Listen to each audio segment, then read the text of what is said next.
we start. So, ladies and gentlemen, distinguished guests, welcome again. And now we will focus on the current and upcoming water challenges. And I would like to say a warm welcome to keynote speaker, Ms.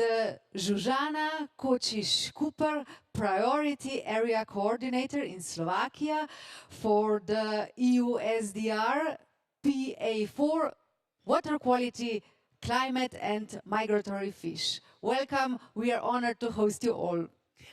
Thank you very much for the warm welcome and the introduction. And I see now that we have a really great challenge. The challenge here today, not just talking about water, but the challenge is also to talk about those people who are still in the coffee break and try to get them come in here. I hope that it's not going to disturb your attention and the way of listening, this noise what we face today. So I would like to greatly welcome the panel. I think we have a very good and diverse and important panel today.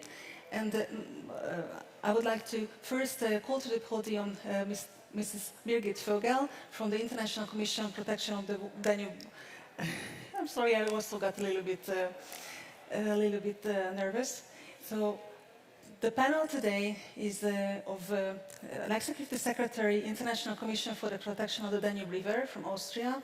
And Birgit is going to provide us a main overview of what are the current challenges of the Danube from the point of the ICPDR, and particularly how to manage the Danube River Basin. I was planning to provide a few words before of this introducing of the whole panel, basically because I think that currently we don't pay too much attention on the water. When I was listening to the other presentations and the other speakers, I think everything is about different crises. But what the most important thing, at least for us, for me, is also focus on the water and how we value water as such. And when we were organizing this panel, we realized that currently we're facing many water crises, from the climate aspects to water scarcity, to heat waves, to pharmaceuticals in the water. So both quantity and quality-wise, I think the Danube area is facing several challenges. Albeit we are very lucky to live in Europe and not in other parts of the world where the water is even more in scarce position. So today we will listen to the keynote speaker first, Birgit Vogel, and then we will have 5 other speakers who are going to speak about different aspects. I will introduce the panel one by one after the speech, but please, I hope that the audience can pay attention to Birgit. The presentations will be 10 minutes approximately, and afterwards we plan to hold a debate. Not a debate, it's rather a panel discussion about 20-30 minutes to discuss the most pending issues after the presentations are over. So first I would like to call to the podium Birgit, Mrs. Vogel. We are very lucky and delighted that you're here to speak about the ICPDR's point of view, and we welcome you from Austria.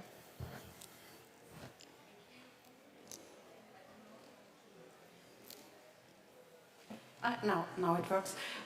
Thank you so much for the introduction.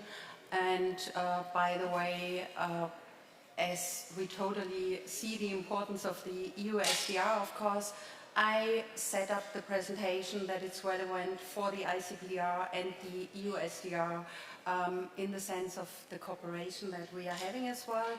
So I will provide an overview on the management in the transboundary Danube River Basin and look a little bit on the current but also the future challenges to give an overview.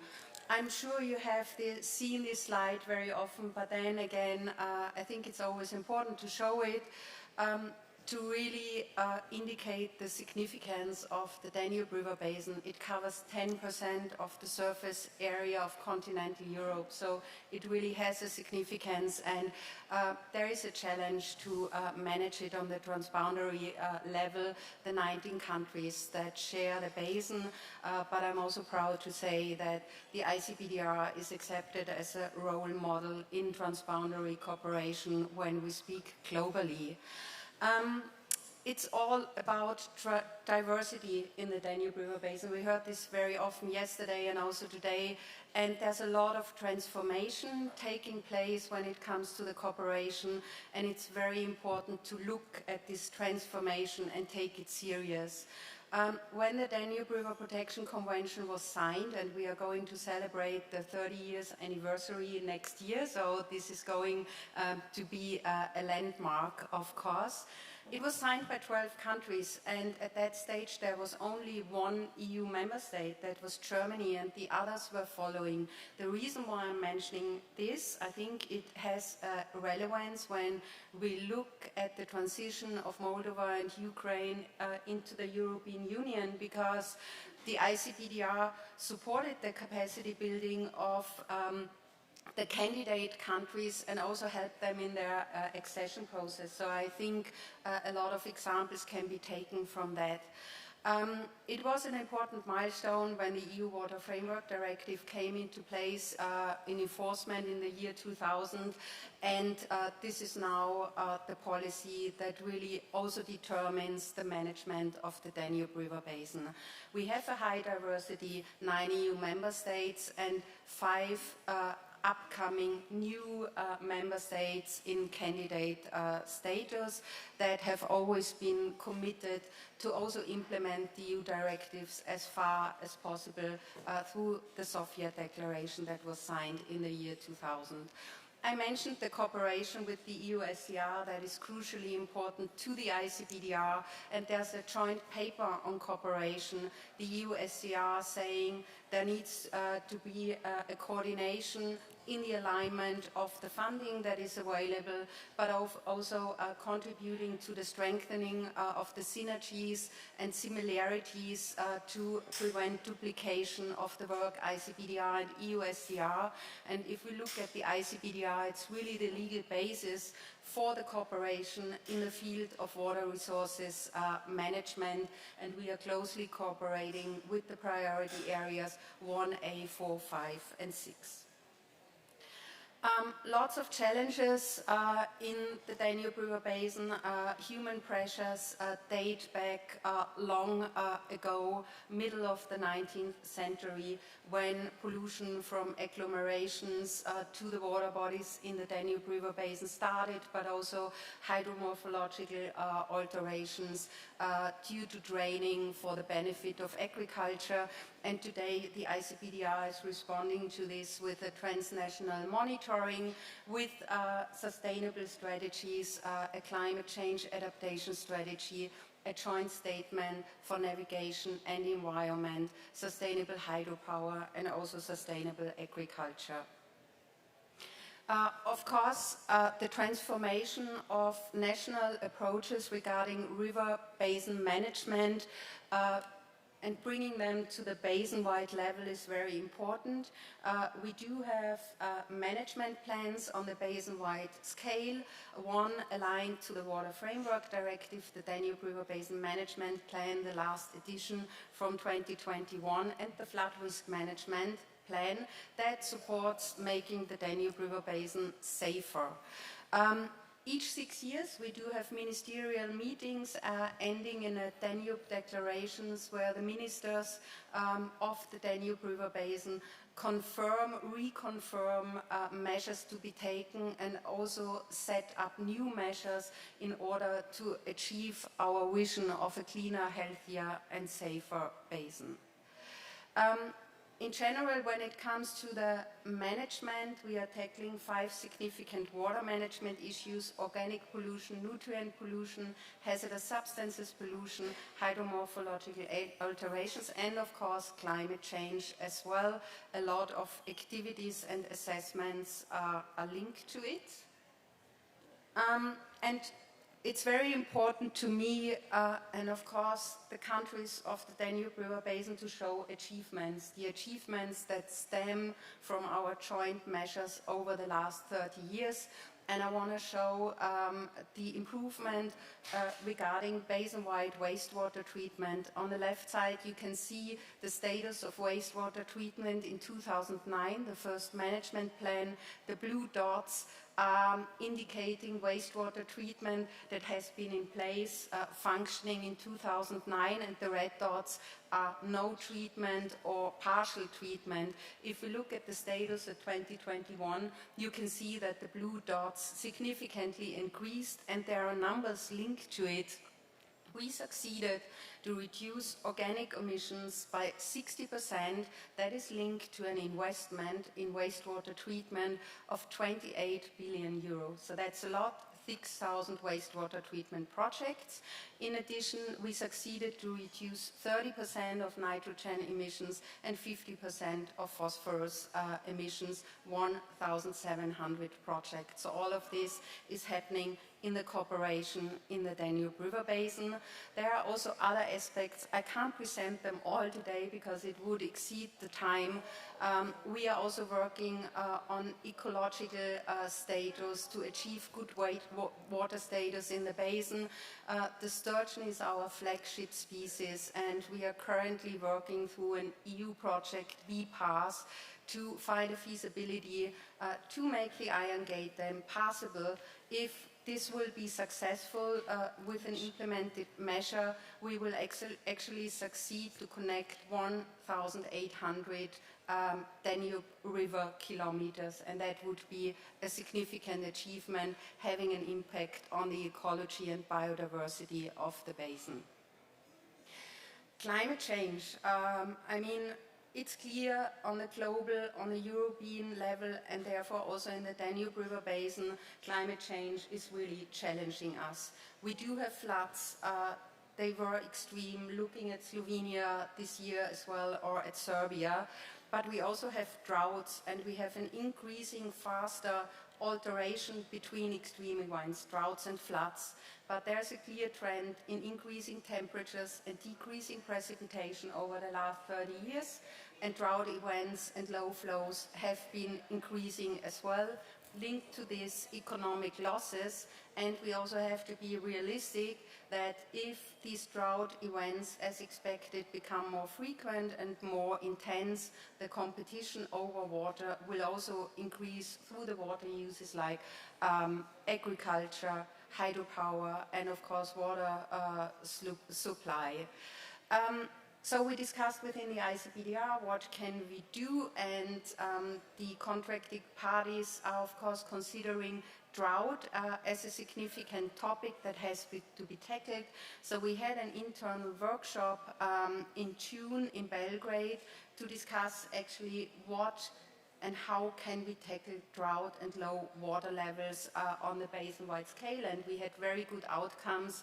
And we are now working on an overview report on droughts in the Danube River Basin that will be finalized by mid-2024. There are, of course, also other activities. There will be a drought risk and management workshop organized by Romania and the World Bank in Bucharest next week. And, of course, the EUSDR is active. There will be a climate conference in Budapest end of November. And thank you so much for organizing it and also contributing to the topic. Stakeholder involvement, communication, public participation, and stakeholder involvement is extremely important to the ICPDR.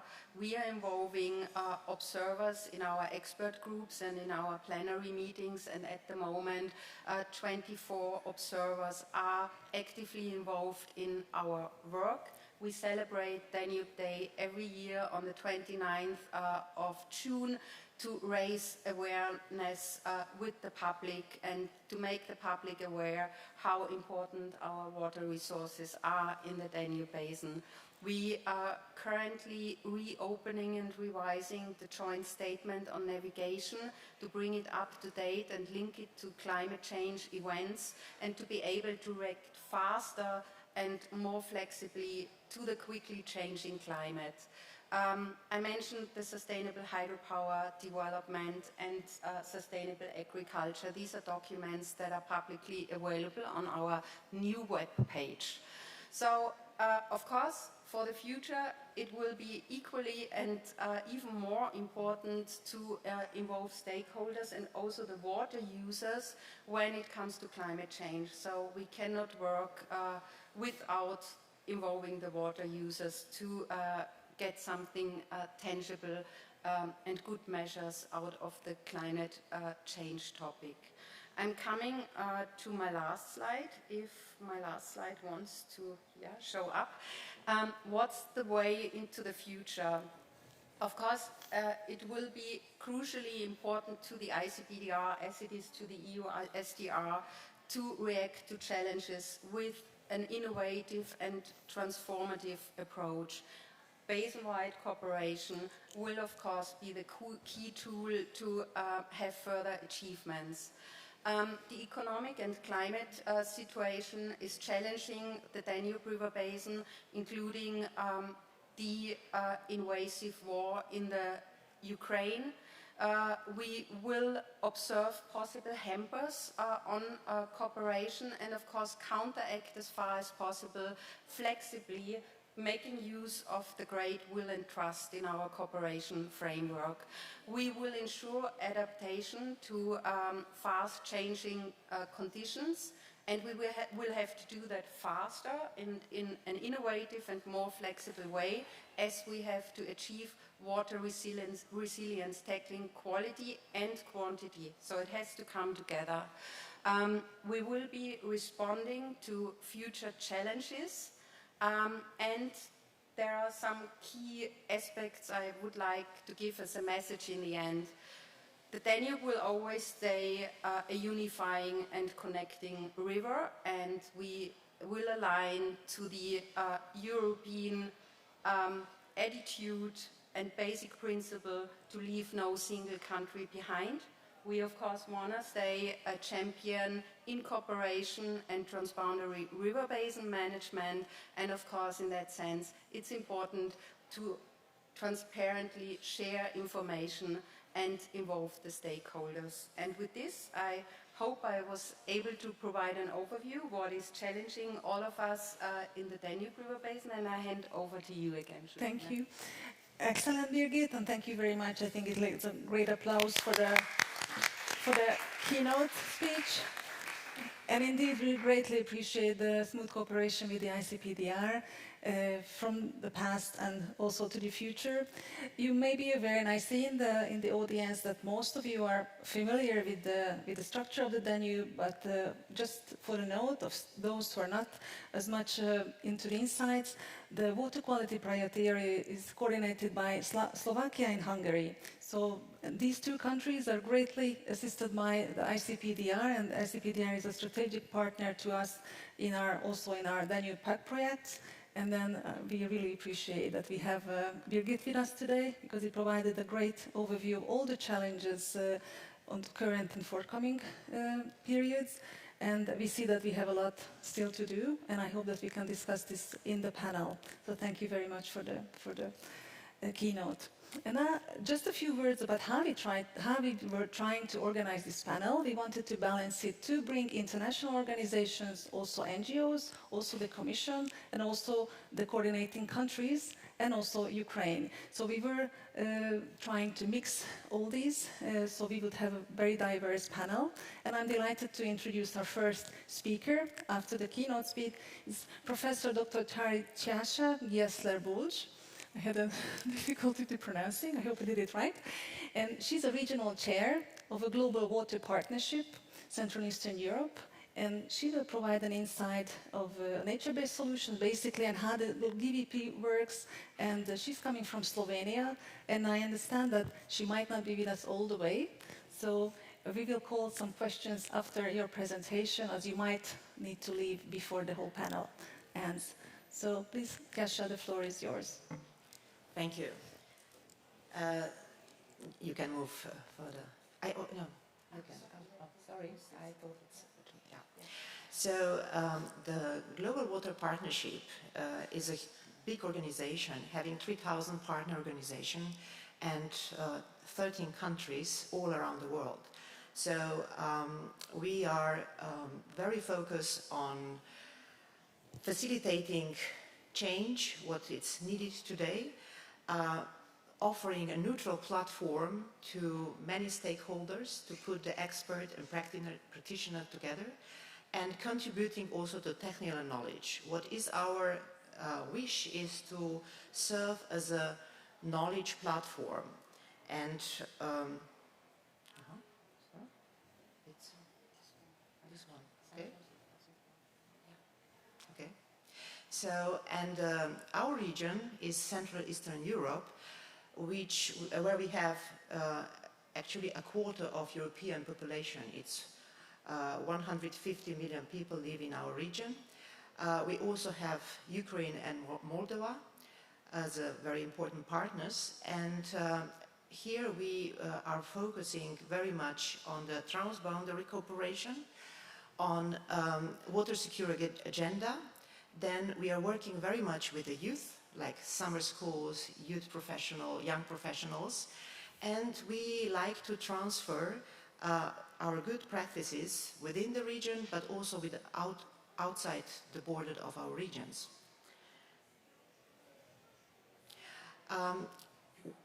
As I mentioned before, we really like to focus on a knowledge, because we would like to offer a very trustful knowledge source, which is quite lacking today.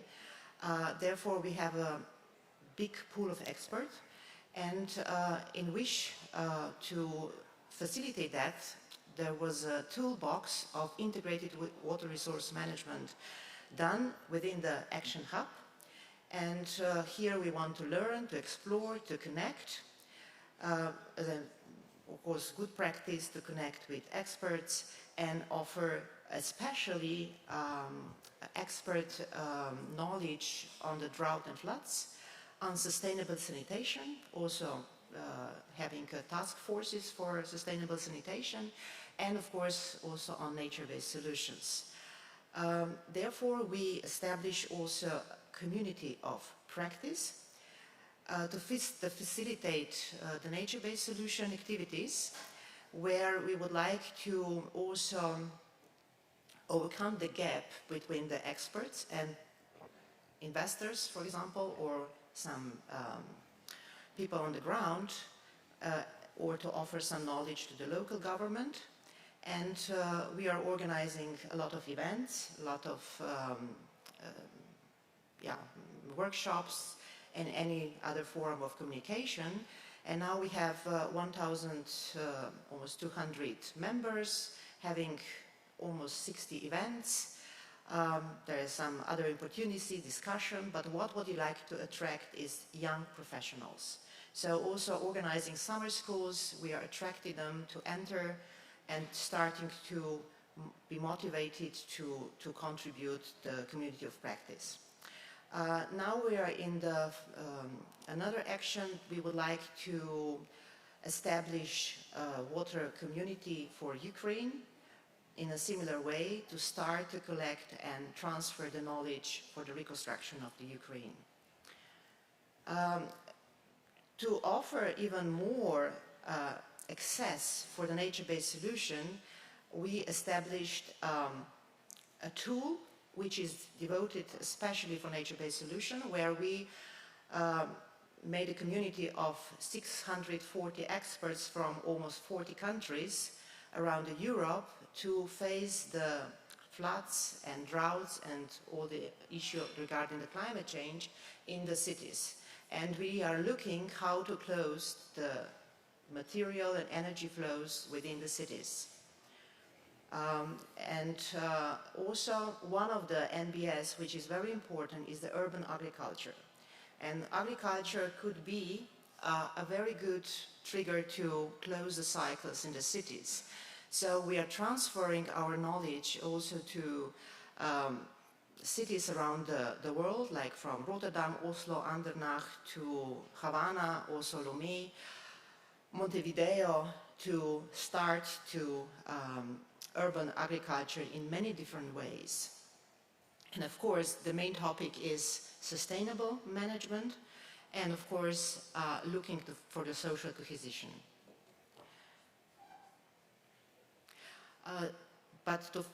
again, to put it in implementation, we develop another tool also to share the knowledge, where you can, of course, need to know what kind of resources you have that you can go for the NBS. Do you have water? Do you have nutrients? Do you have the climate? Which kind of the crop you can cultivate? Where to place it? Do you have some areas, working closely with the urbanists, areas which can be devoted to the new gardens to cultivate the food? And designing this tool facilitate also each person could be a member of that, or it could be organization, it could be local government, it could be some NGOs who can use this tool to start the urban agriculture in the cities. Oops, okay, that's a little bit of strange. But anyway, what we identified is about 50 different NBS. Some are the special units, some are technological units, sometimes are supporting, because sometimes you have to combine nature with some technological, high-tech even devices. But we have NBS which are devoted for the river restoration. This is not technology, it's a concept or its approach. But we have also the technologies which are dealing with the wastewater. Then we have technologies for dealing with the rainwater, then to transform the biomass, and also to remediate, like landfill sites and other degraded areas.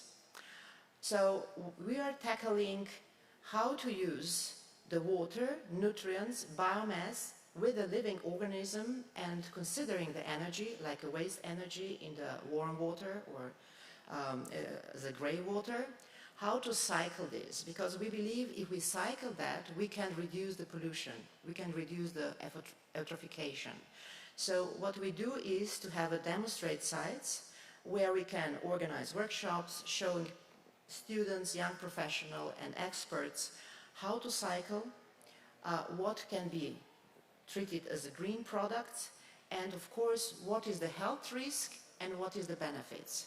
Because while cycling we have to address environmental and health risks. So we are looking in a variety of emergent pollutants, but of course we have to know what is the mouse and what is the elephant. So what we have to scare off and what there is no threat for the health. So we are using the wastewater to irrigate, for example, tomato, and looking if the tomato is the same quality as it would be not treated with the wastewater. So this is also in the line of the new directive, which came in use for the water reuse, with a lot of course, threats, and we are hoping to answer these questions along implementation.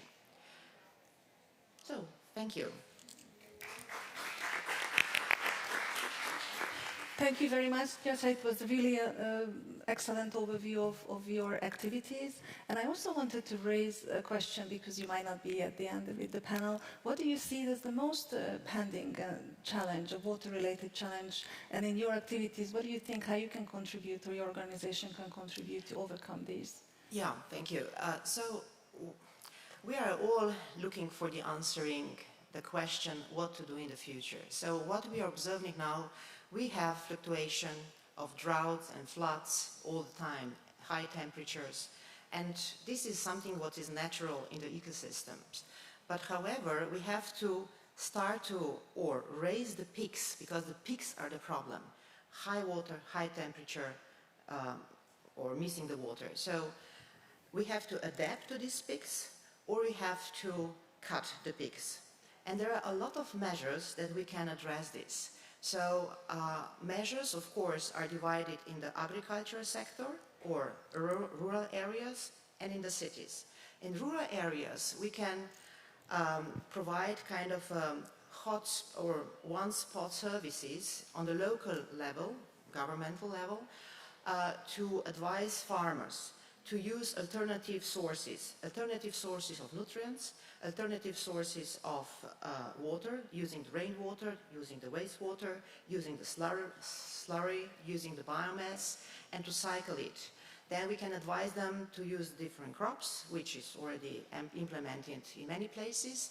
and all the other small measures to facilitate their activities, like small retention basin, or even for the aspect of energy. While in the cities, we have to really start to systematically change the infiltration facilities. Nobody asked us when we started to use the smartphones if we would like to have them or not. And this is the same. We have to start to implement infiltration. There would not be possible to have a huge parking areas where is no infiltration facilities. But of course, we have also to offer the investment a lot of knowledge, so they can decide, is my roof carry enough that you establish the green roof? Is my wall good enough to have a green wall? And of course, we should not allow to have green wall water with drinking water, but with the grey water. We have other sources. So there are a lot of measurements which can be implemented immediately. I believe in the Danube region we have a lot of very good data, and we have a lot of knowledge. So, and then we need political will, which I think, and I believe we have. We have very good, as I said, databases. We have a lot of measurements that can be implemented immediately.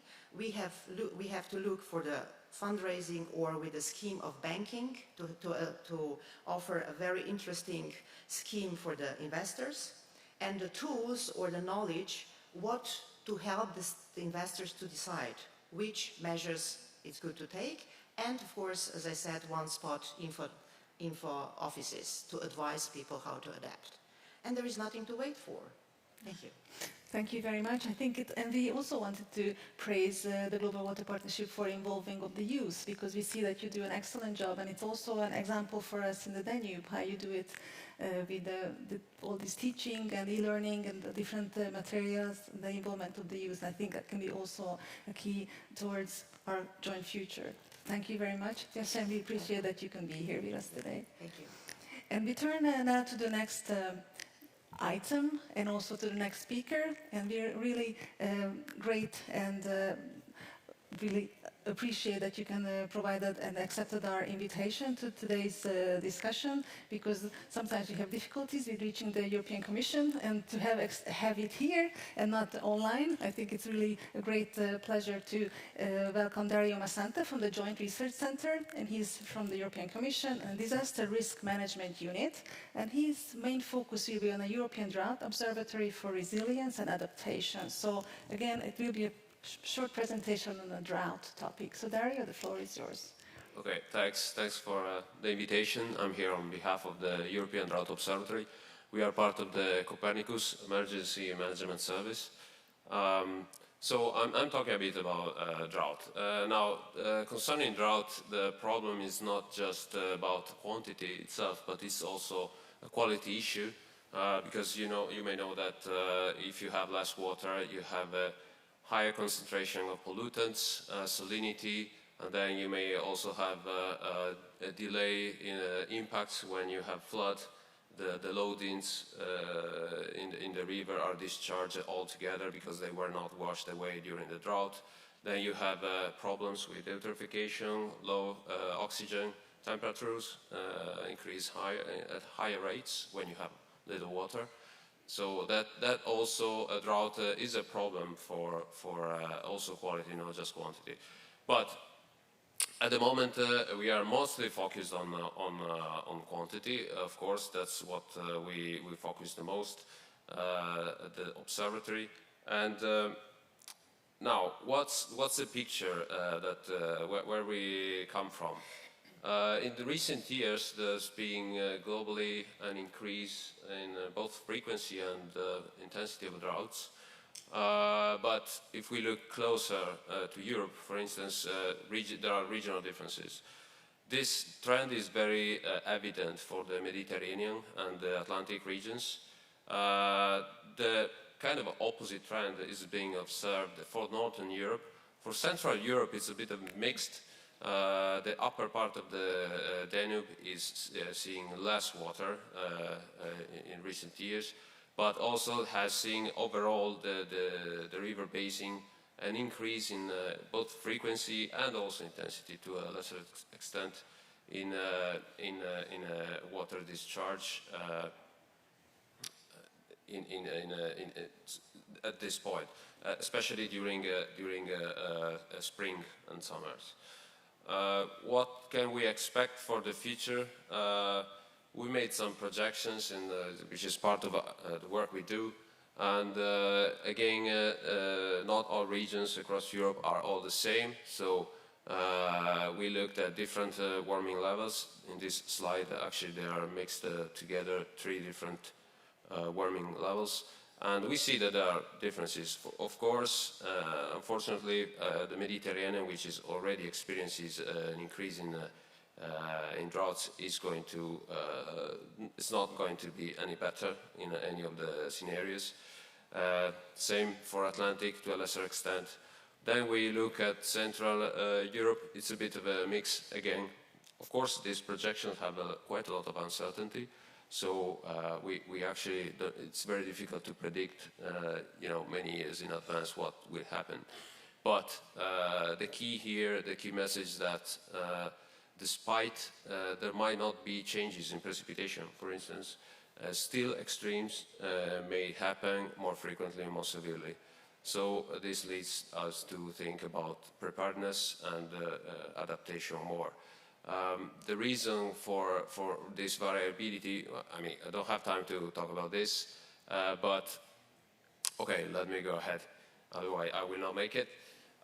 So what can we do? What is managing drought risk? Drought is an extreme, okay? So this should be included in river basin management plans. If they are going to serve their purpose, they should also include climatic extremes, and drought is an extreme. So inside those management plans, we need drought management plans. But to get to the drought management plans, we need to address risk. The key is moving from emergency and crisis management to risk management. And this is very important and must be inside a drought management plan. Now, the key word is risk. But what is risk? Well, risk is a combination of exposure, vulnerability, and hazard. But to do assessment of risk, we need evidence, because that's the only way we can actually make effective assessment of risk is based on evidence. Evidence requires data, okay? Data is, nowadays there are many ways we can gather data from the biophysical indicator to social economic data. But we need to gather and collect this data, and very often, especially when we are talking about drought, which has its own specificities, data is valid at local level, it's regional. You can't just take remote sensing satellite imagery and get everything from there. That's certainly an important part, and we work hard on those, but also comes from, let's say, stakeholders and institutions and regional authorities, etc. So once we are able to collect data, that's all good. But what kind of data? Data must be focused and relevant for what we are looking for. So one way to look at this is that impact assessment is one way to gather data. And especially vulnerability is very important to focus on vulnerability, because very often is the only way we can actually reduce risk from drought, because we can't do much at regional level on hazard, which is the happening of drought, or exposure, because we can't just move a forest, or we can't just move people because of the risk of drought. Vulnerability is key, because it's often the only component we can work on. Now, we addressed all of these points with this logic, which I explained into this project, which was called EUSDR, and just finished. And we made this risk atlas, which was published last week, and we are going to present it on Friday at the European Parliament. So basically, we made conceptual models of risk from drought for different sectors, because drought risk is very sectoral and must be addressed by different sectors. and combined with the data on impacts, and we came up with this atlas. Now, I put some slides. This is the kind of content that you will find there, so it's maps on NUTS down to NUTS 2 level, and both for current risk at present and for future risk under 3 warming scenarios. Of course, I can't go into details here, but we address different sectors, just putting a few here, and we find that for future scenarios there are hot spots here and there in both directions if you want, but this is very much interesting because we can look at specific sectors where entry points for adaptations may be needed, and elsewhere where this might not be the first priority. So I'm just browsing through just to get you a feeling on what you could find into this risk atlas, which I strongly suggest to check out. Some conclusions here. I can't cover those because it takes a few minutes, all of this, but really just search on Google, just see Drought Risk Atlas, and you will find out. So you can browse and have read through that. Now, I was mentioning that we use the impact data. Now, there is a problem with the drought impact data, which is not so much available, and this is for a number of reasons which I'm not going to explain now, but this is absolutely fundamental that we try and start collecting impact data systematically, so not just when drought happens, but systematically and in a structured way, because so far it's only reports and text, but very little quantitative data. If we want to build vulnerability assessment and build resilience and adaptation to drought, we need to collect data on impacts. And this data comes also and especially from stakeholders, and this is a very important point.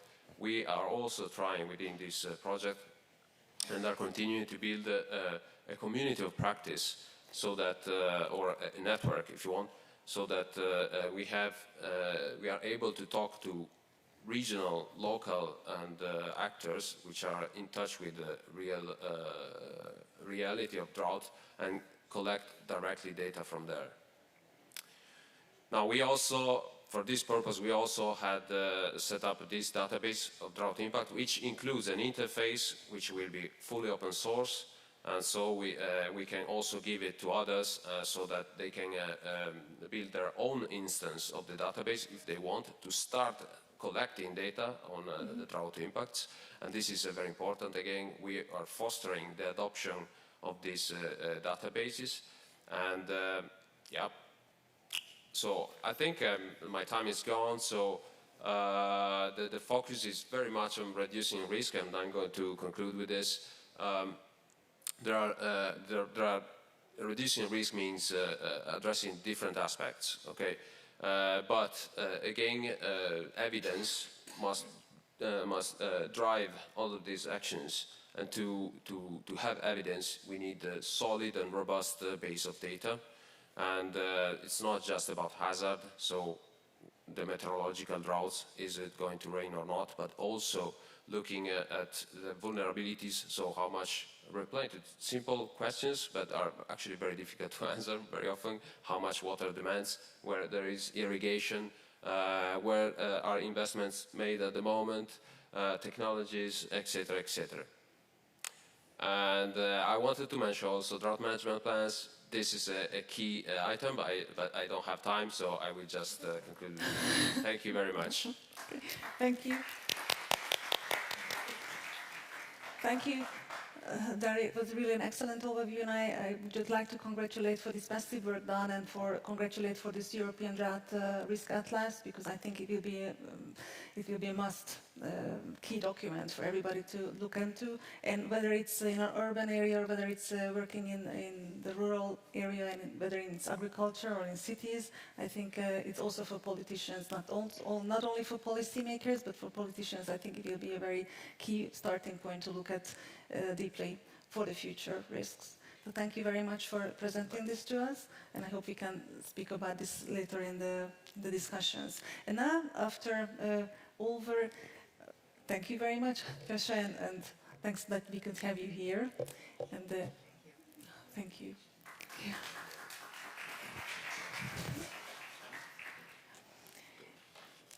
And so now I can turn to the two coordinating countries. I mentioned that Hungary and Slovakia are the two coordinating countries of the water quality. And now I call to the podium Mr. Márton Pesel, who is the Hungarian Priority Area Coordinator of Water Quality. And he will also specifically talk about the new achievements and also about the Danube water balance, which is a newly awarded project. And it is also a very important topic in the water challenges field. So Márton is from Hungary, and Márton, the floor is yours. Thank you, Tjaša. So, besides being the co-coordinator of PA4, I'm also head of the International Department of the General Directorate of Water Management in Hungary. And actually, the General Directorate is one of the birthplaces of the Danube Water Balance Project. So let me briefly inform you about why we need this project and what is the expected outcome of it. Now, first of all, on a Danube River Basin level, we previously lacked a harmonized water balance modeling system. We didn't have a shared water balance model that covers the whole river basin area. We only had these mostly on national levels, sometimes on sub-basin levels. And we also lacked the shared calculation and modeling methods, which we could share among each other. So to tackle this problem, we figured that we need a Danube-level water balance project. We created a proposal, a project. The application was submitted for the DRP's first call, and actually as of today, I'm happy to say that the project has been approved, although with some conditions. So the whole project title is Development of a Harmonized Water Balance Modeling System for the Danube River Basin. Our budget is a little over 3 million euros. And we expect the project to be finished within 30 months. As I said, the General Directorate is the lead partner, but we have a great support from Serbia, Voda from Serbia as an unofficial co-leader. Besides Hungary and Serbia, of course, to make this project work, we needed to cover most, or actually all of the Danube region, and I'm happy to say that we mostly covered all the areas, which means we ended up with a partnership of 20 partners. This includes universities, research institutes, public bodies, sectoral agencies, and so on. And we're also having 13 ASPs to strengthen our team. Now, when we submitted our project, we were aiming for the specific objective 2.3 of the DTP program, which is sustainable integrated transnational water and sediment management in the Danube River Basin, ensuring good quality and quantity of waters and sediment balance. Now, within the framework of these program-specific objectives, we set forth for ourselves 3 different main objectives. The first one is an enhanced joint data management for the Danube River Basin water management planning. The second one is a jointly developed water balance tool for the Danube River Basin. And the third one is foster mutual acceptance of joint water balance methodology through capacity building. Now for the project contents, we made a slide in a flowchart. As you can see, this is a quite complex figure, but we're planning to share this presentation on the PA4 website, so you will be able to take a look at it in depth and analyze the details. So let me just skip this for now and let's focus on the expected outcomes. Now, for the first objective, the expected outcome is to have a harmonized data repository covering environmental, hydrological, and water management data. Of course, we're talking about, again, the whole Danube River Basin area. The other expected outcome is a harmonized data import, conversion, and validation tools. This would support enhanced data handling and also a joint data management strategy. The second objective, which is essentially the model we want to create, which would be an open source water balance model for the river basin.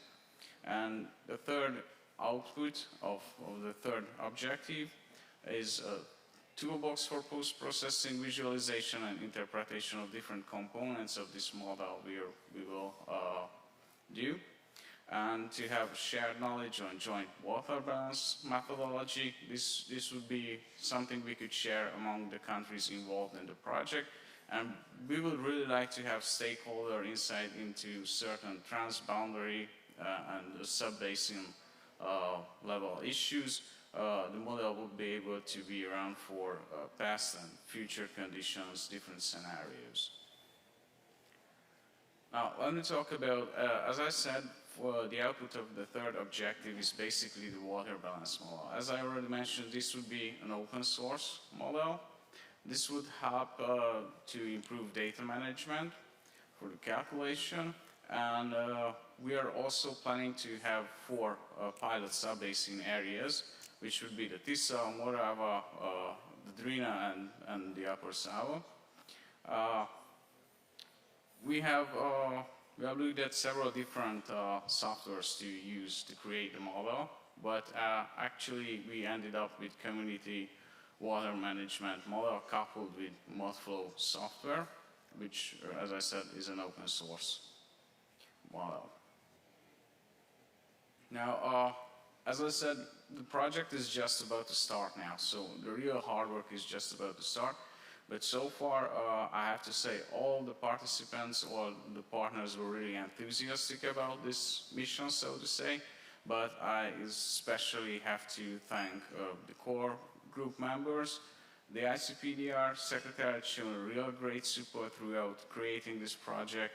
And I have to especially thank Romania, Austria, and Serbia for their great support. And of course, also all partners and associated partners. Thank you.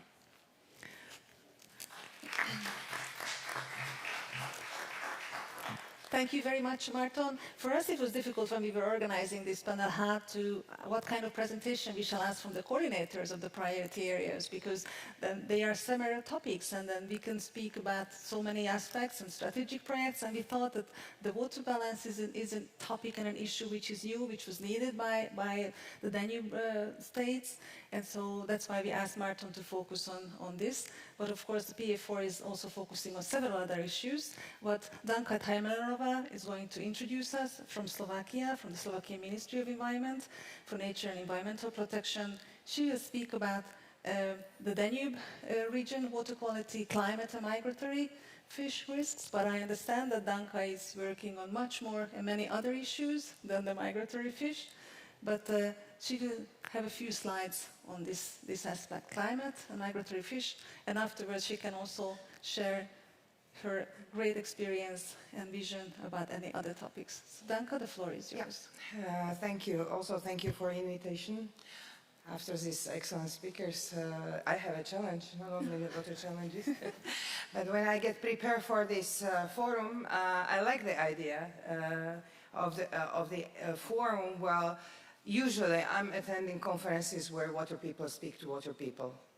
We agree, we are happy about the achievements, and I really wonder, and I do not want to break ice in the audience, how many people are outside of the water sector to recognize that we are stakeholder and we are a platform which probably can understand each other from different angles. So you can be brave to to put up your hand that you are not from water sector. Good.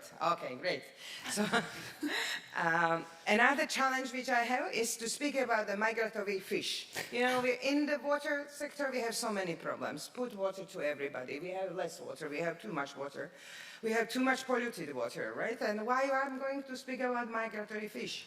I can tell you, the rivers are those which do not recognize border. Well, and they do not recognize political borders, geographical borders, and migratory fish. They would like to migrate upstreams, downstreams to do NS, and we are making a disasters to them, and in yet additional problem is coming climate change. Yeah? So I have a short presentation to that, and I will try to be, how does it work? What should I do? Okay. Yes, some facts. I try to be friendly for non-water people. Huh?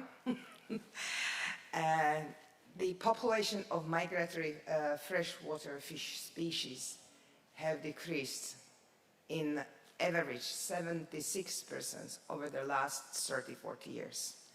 And collapse of migratory fish in Europe reached almost 100%, close to 100%. One unique fish species, and we are in the family of ICPDR, and sturgeon is the flagship species. And we should not recognize that ICPDR is some elite club of the people, water people. No, we are merging 80 million people together, and we try to really to reach stakeholders. So I somehow, even I'm coming from one small, tiny country upstream, where we feel that we are part of the big family in Danube, putting together 14 countries. So specifically sturgeon is 85% of sturgeon species are classified as a risk of extinction. Actually, in Danube upstream, we do not have them anymore. And this is probably the data from IUCN. Therefore, this species, migratory species, was put on the European red list of threatened species. Specifically 80 European sturgeon species, 7 of which are listed as critically endangered. Well, why it is like that? Migratory fish species are exposed to human activities which came over decades, and we start to channel our rivers, we start to put the barriers. We call them hydromorphological alternations and barrier constructions. We pollute too much, both from urban settlements and industrial activities. There is also overfishing. When you look at which are in the bullets, these are very important activities. Hydropower generation, right? We need energy, and it's a renewable energy, water energy, right? There are barriers constructions. You have different dams, even bridges, and other constructions. Are we going to remove them, or what are we going to do? With pollution, probably technologies could solve the problem, because we can have a fancy wastewater treatment plants, but then somebody must pay for that. It's us again who are paying. We have to pay we pay in water prices. It's not sufficient. We know that, and it will be my next slide, that we are not doing enough to clean up our pollution which we generate. And yet another problem, and it's not climate change which is coming suddenly, last year, no, it is showing up, and we have too much water, we have less water, we have high temperature, and this all jeopardize this migratory fish species. One of them, as I mentioned, flagship species sturgeon, was adopted by ICPDR as a flagship and species, and Birgit already mentioned that. And our goal is to restore fish migration and maintain precious fish species for the future generations. Already some 10 years ago, the task force has been established on Danube sturgeon to implement Sturgeon 2020 program. And logic was that when we were dealing in a priority area 4 of EU strategy for Danube region, that we would like to continue and to enhance the topic more. Before I will go to PA4 activities, we have our instruments. These are legal instruments. And look, the Water Framework Directive, it's our Bible. It's already 20 and more years old, which the objective is to achieve a good status of all waters by originally it was 2015, later 2021, and we should remember that because many people and politicians say, okay, our goal is to achieve good environmental good status of all waters by 2027. It's so far. No, we are just opening the door, and they will be closed soon. We are not yet. We are in good track. I would like to sound positive. I was reminded be positive, that we achieve a lot, but still it's not enough. Additional piece of legislation comes from another sector, I would say, directive on habitats and ecological network of protected areas, Natura 2000. But also, which is probably work in progress, is a EU nature restoration law, which will be a regulation to restore 25,000 kilometers, which will be free-flowing rivers, so the sturgeon could go upstream and nest and reproduce. Now I'm coming to PA4 activities that there are two probably blocks which I would like to pick up among others. And one deals with the migratory fish to promote measures to enable fish migration in the Danube River basin. And probably it sounds terrible in 21st century to speak about, and EU, to speak about political commitment and political will. It sounds to be, like this must be a routine, we know that it's our mantra, but it's not so much. Probably together with political commitment and public awareness, we need to do joint activities. So the under this block, we would like to also to foster conservation activities, including the protection of habitats, restoration of migration routes, and also the ex situ conservation measures. Tjaša, she left, she mentioned very important aspect of knowledge sharing, knowledge management. So this is very important aspect of PA4 activities. And hand to hand it goes the climate change package, under which we would like to promote measures to adapt to climate change impacts in relation to water quality and quantity. I'm not going to repeat that. You know, the water is a victim of the climate change, but it's also the solution. When we have, and people, and economy feels that, okay, we need a water manager because we need to do higher dikes for flood protection. We need a water, agriculture sector would say, because we need to irrigate our fields because it's too drought. Resilience and adaptation in water sector is in our hands of water managers and us, those who are supporting, and I hope that it will be beneficial for other sectors and society. I'm not going to mention too many activities. There are some leaflets and videos, and with our colleagues in PA4, which we made in the past, and probably heads up those who are interested in to learn more about fish migration. And there will be in spring 2024 a workshop where we would like to show a very concrete preliminary results under Life Living Rivers project, which is conducted in Slovakia with 10 partners, also from abroad. And probably I will mention that we would like to continue in this speed also for the future, and we very much appreciate the platform which is provided by EU Strategy for Danube Region, because that aspect of knowledge sharing and opportunity to bring many stakeholders from different countries, but also different disciplines, is a must for us. Okay, I think I'm a little bit overcome, but it's okay. Thank you very much. Thank you very much, Danka. Let's just applause. Indeed, you were focusing these aspects of PA4, but of course there are several others, and I was happy to see that not only the PA4 experts, but the other priority area coordinators who are involved in the migratory fish and the environmental risk are also here. So PA6, I see Florian, PA5, I see Laszlo, so we're happy that you're also here, and we know that you're also doing a great job in these aspects, so it's like a common joint work, but PA4 is also contributing within the pillar.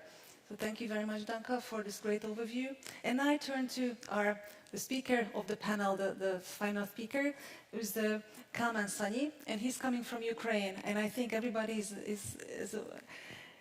wondering what is the situation in Ukraine, and after the data science and the risk management and the drought and the the quantity aspects, we turn now also to the qualitative aspects of the water, because Kálmán is going to focus on the water quality aspects of pollution and plastic pollution in Ukraine particularly, and also in river. He mentioned about river cleaning campaigns.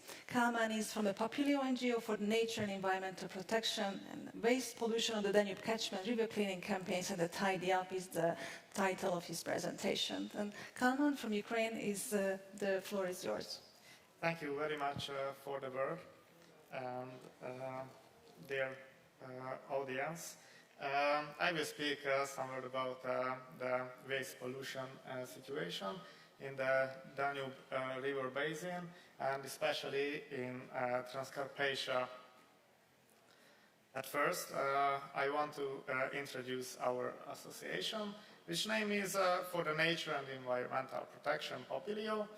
It is a non-profit organization which is located in Transcarpathia, Ukraine, and we do our activities also there.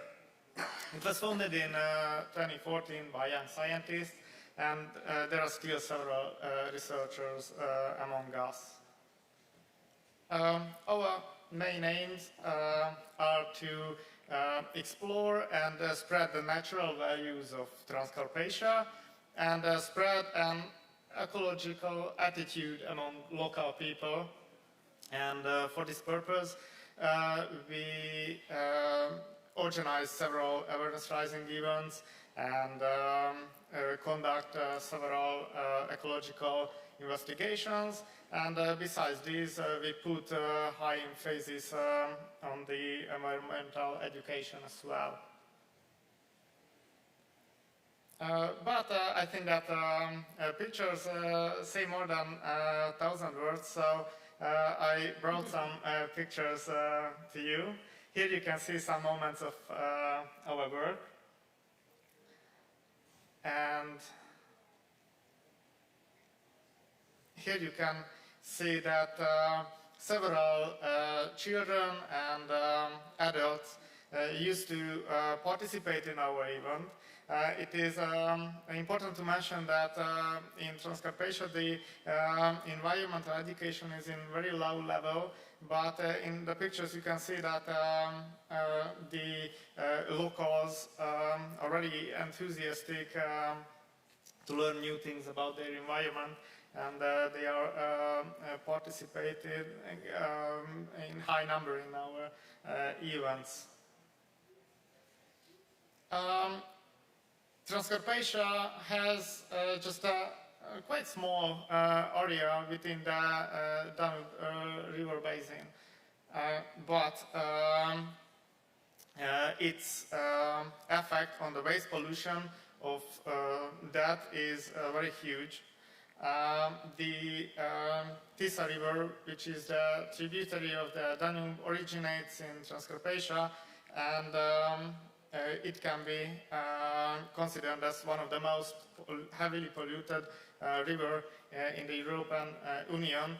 And I think that it is not surprising that it gets most of its pollutants from Transcarpathia. So we joined to the Tidy Up Danube Internet project to explore, investigate and communicate this problem. The project, Tidy Up Danube Internet project, main aim was to follow the way of the plastic waste from the source of the Tisza to the sea, and we represented the Ukraine in this project.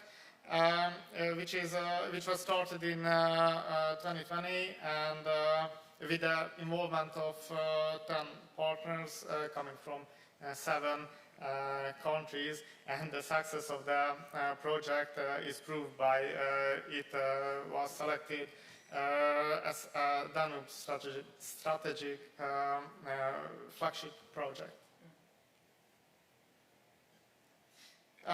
There were several outputs on the project, but we can highlight some. For example, the project developed a standardized protocol for assessing the micro and macro plastic pollution of rivers, and using the existing research methods and techniques, there were organized several joint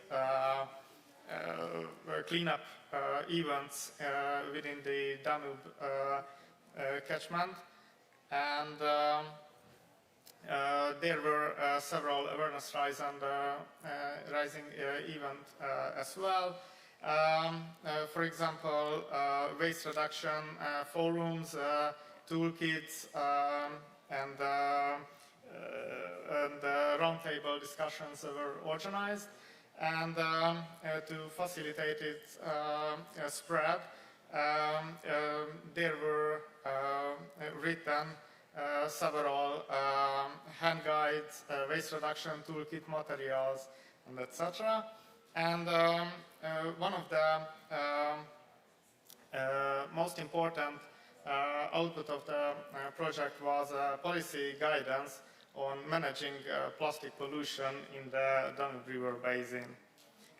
The results and messages of the project was summarized in an awareness raising movie.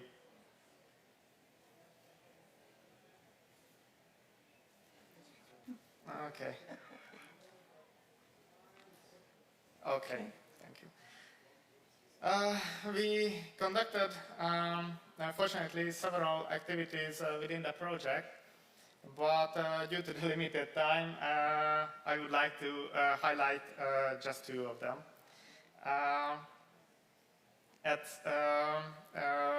First, I want to share the results of our waste hotspot localization activity.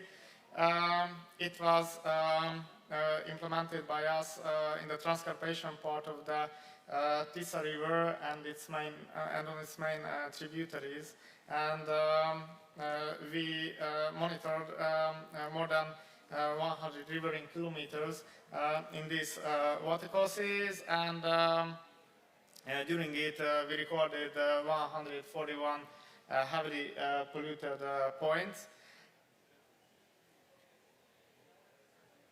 Okay. And here you can see the marked points, what we can call as hotspots of waste pollution. In the lower map you can see these spots on the Tisa River, and on the upper maps you can see it on the main tributaries of the Tisa River, on the Brdo and the Latorica rivers. And here I brought some pictures about these hotspots. The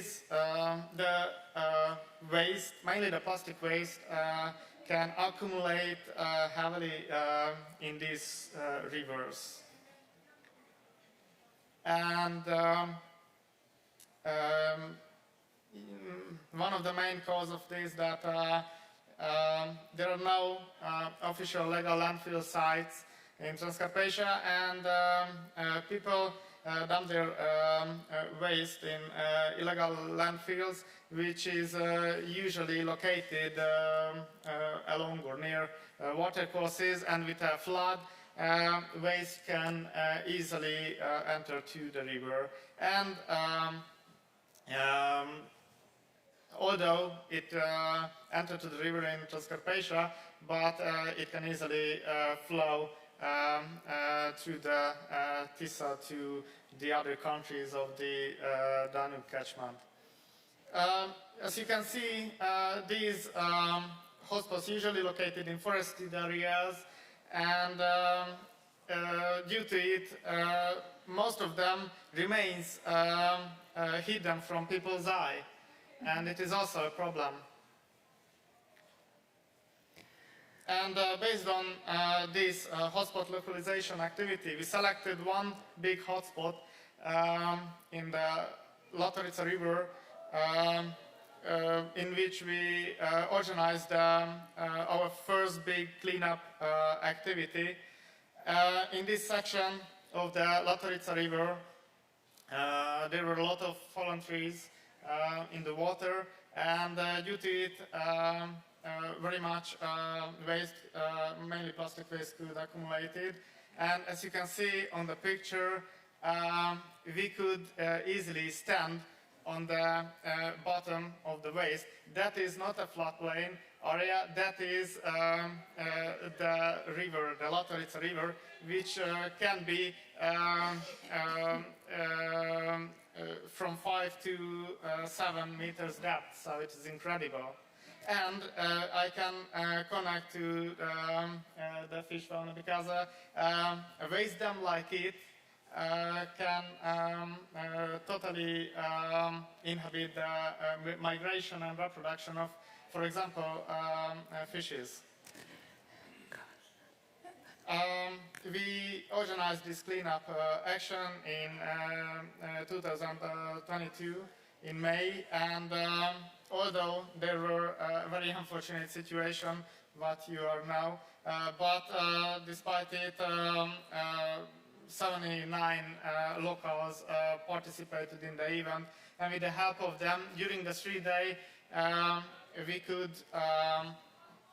collect, sorted and transport more than 3 tons of waste from the river. Thank you, thank you. Okay,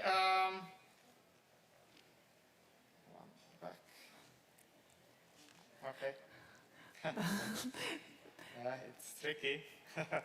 Okay, so at first we needed to make clear the route to the hotspot, and we had to prepare the site for the collecting, and here you can see the collecting itself, which was conducted both on the floodplain around, on the river, and unfortunately, one big cleanup activity was not enough to completely liquidate that waste dam. This was the part of the enthusiastic team. And due to this, we had to organize 2 additional cleanup activities in September of 2022. And as a result of these activities, we could successfully liquidate that 300-meter long and very deep waste dam from the Latorica River. And really just a few words what remains. What about the future? Everything is connected, as we heard, and the plastic pollution is also a global problem. What is made in Transcarpathia will reach the other countries of the Danube region, and we gladly experienced that something was started in Transcarpathia, and we could detect some changes in the way of thinking of locals, but not to lose it, we need for the future also professional partnerships, and we have to have supports for maintaining the continuity of it, because we think that the key is hidden in it. And sorry for the long speech, and thank you. No, thank you very much, Kálmán. Let's just do the great applause. And I think you came from the further away, and you had the hardest time to get here, and we really appreciate that, despite coming from Ukraine, despite all the difficult circumstances and the horrible war which is happening in your countries. My understanding was, and you were telling to us, that it has also an impact on the water, and also the situation is getting more and more difficult from the environmental point of view because of the refugees. Is that the case? Yeah, you're right. As because of the unfortunate situation, several refugees came to Transcarpathia, and the population of Transcarpathia increased. And this increase is resulted in higher waste production, and unfortunately it is resulted in higher waste pollution as well. So in this situation, among the several other problems, it is also and has an increased impact. Let's hope that there will be also solutions for not just the environmental problem, but also for the other horrible issues in Ukraine. Let's hope for a better future in that regard. And now I turn to the panel, because my understanding is that we have a few minutes left remain, and that we will also be in a challenge with the coffee break.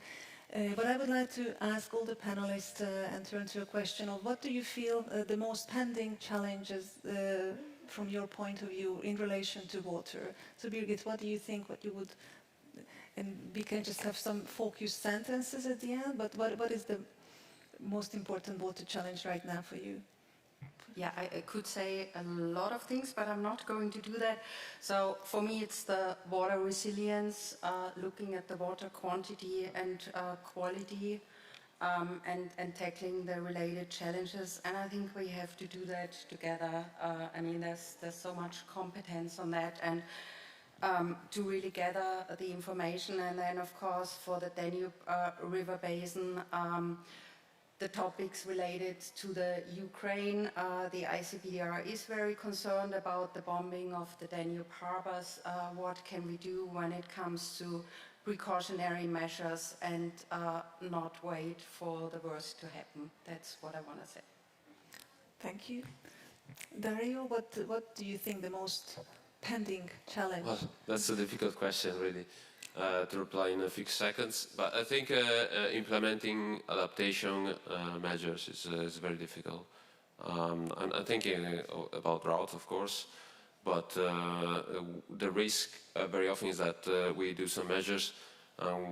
Maybe we increase, for instance, water efficiency, but somewhere else it happens that an actor increases productivity, so we end up in the same situation as we were before.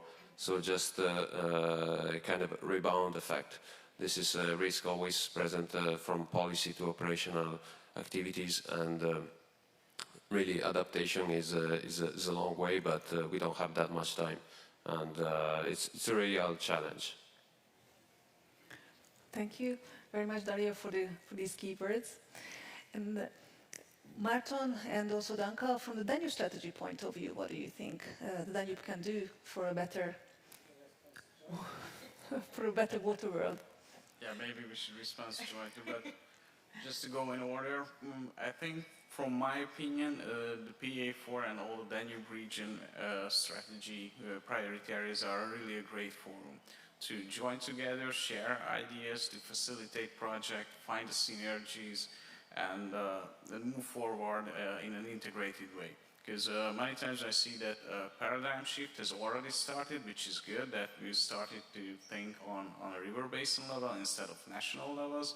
But we are not done with this process, I think. Many times we are still thinking in a closed borders, and as Danka already mentioned, water knows no boundaries.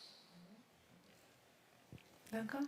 I will continue. The challenge is a nice word for problem, and we should really put that problem is on the table, right? Some of them are visible. We could see the plastic pollution. Some of them are not visible. We have a lot of pesticides in the water. We have a lot of pharmaceuticals in the water. But we should address not the manifestation of the problem, but the root of problem. And probably for me a message is really we should rely on young generation. We already destroyed our generation, didn't do enough. Huh? But we have to trust the young, and I'm happy to see this, probably I will pass my flag here, that it's our hope and our rescue. So this is not a challenge, but a big problem what we are faced. Thank you. Thank you, Danka, for being also optimistic in a way. And Kálmán, what would you say the most pending issue? Most pending issue, I think, is quite complex. I think that it involves in itself all what was said before me. I think that what we should focus is the awareness raising, because if our way of thinking treat well with water, there will be not as much problem in the future as now. Thank you, Kálmán, and also for the panel. I was just looking at the audience in case there's any questions what you would like to pose. I think we might have a few more minutes to the questions.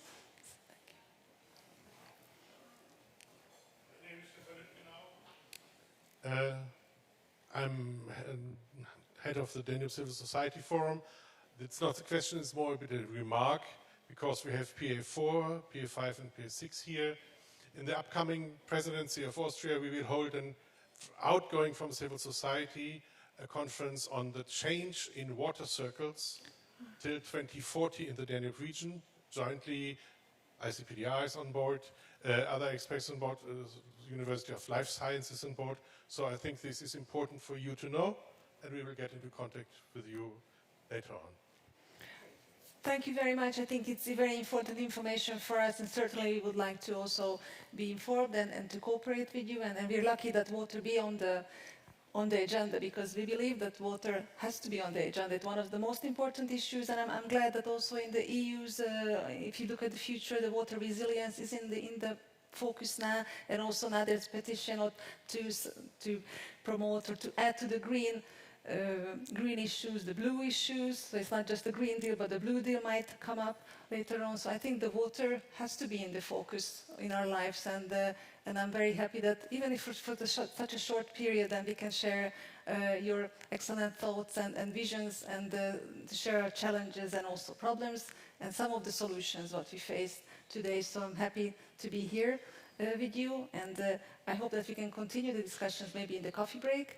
And also to see you at the next events. The PA4 and together with PA5 will organize a climate conference in the end of November, 28th of November in Budapest, and we will also be delighted to see some of you there.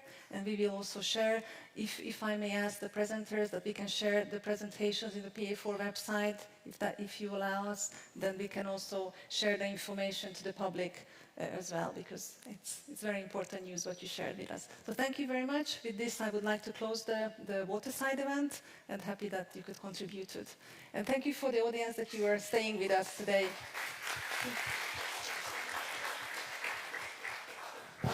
Thank you very much, dear ladies and gentlemen, distinguished guests. You are now kindly invited to the lunch. And the last part of the forum will start at 2:30 in the big Grandis Hall. And now, bon appétit!